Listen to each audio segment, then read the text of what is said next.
دنیا نے لوگوں کی آنکھوں کو اندھا کر دیا ہے، لیکن افسوس ہے کہ لوگ پھر بھی خواب غفلت میں پڑے ہوئے ہیں۔ جو انسان قاضی بنتا ہے وہ گویا خود کو بغیر چھری کے ذبح کرتا ہے۔ گری ہوئی چیز اللہ کا مال ہے، وہ جسے چاہتا ہے اسے دیتا ہے۔ کبوتروں کے ساتھ کھیلنا فقیری پیدا کرتا ہے۔ زمزم کا پانی جس مقصد کے لیے پیا گیا وہی فائدہ دے گا۔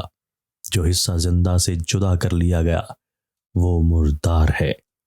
مومن کو جو خلاف طبع امر پیش آئے وہ اس کے لیے مصیبت ہے۔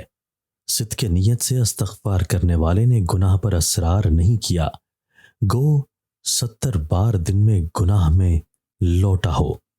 جس خاندان کو نرمی دی گئی اس کو نرمی سے فائدہ پہنچا ہے۔ کسی بندے کو عمدہ یقین اور عافیت سے بہتر کوئی شے نہیں دی گئی۔ اگر تمہیں اپنے دین کے بارے میں ٹھوس معلومات نہیں ہیں تو جتنی جلدی ہو سکے اس کے لیے قدم بڑھاؤ۔ اے دنیا کی لذتوں سے دل لگانے والو، جان لو کہ اس کی آسائشیں فنا پذیر ہیں۔ ہر کام میں اللہ پر بھروسہ کرنا چاہیے، کیونکہ اس سے بڑھ کر کوئی طاقت نہیں۔ دنیا کی تلخیوں پر صبر کرو تاکہ آخرت میں امن و سکون کی نعمت پا سکو۔ انسان کی ایک خوبی یہ ہے کہ جو کام اس سے مربوط نہ ہو اس میں مداخلت ہرگز مت کرو۔ ہمارا حمایتی مددگار وہ ہے جس کا دل ابراہیم خلیل اللہ کی طرح پاک ہو، اس میں کسی قسم کا نفاق نہ پایا جائے۔ اہل کفر کے علاوہ کسی کے ساتھ تندروئی نہ کرو ورنہ جاہل کہلائے جاؤ گے۔ اگر 3 چیزیں نہ ہوتی تو ابن آدم کسی کے سامنے نہ جھکتا: فقر و احتیاج، بیماری اور موت۔